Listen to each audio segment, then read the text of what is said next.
যেসব মুমিন মুসলিমদের ছোট ছোট বাচ্চা কাচ্চারা নাবালক অবস্থায় মারা যায় না, তাদের আত্মাগুলো সেখানে চলে যায়, তারা সেখানে খেলা করতে থাকে। যারা পিতা পায়নি, যখন পিতার কথা মনে হয় খেলতে খেলতে, তখন তারা ইব্রাহিম আলাইহিস সালামের কাছে দৌড় দেয়। মায়ের কথা মনে হলে তার স্ত্রীর কাছে দৌড় দেয়।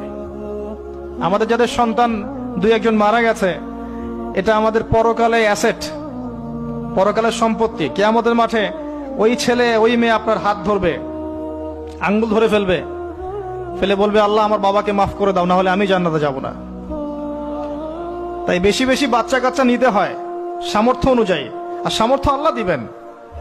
যখন আপনি 4টা 5টা এরকম করে বাচ্চা কাচ্চা নিবেন, 2-1টা বাচ্চা মারা যেতে পারে, এগুলো আপনার পরকালের সম্পত্তি।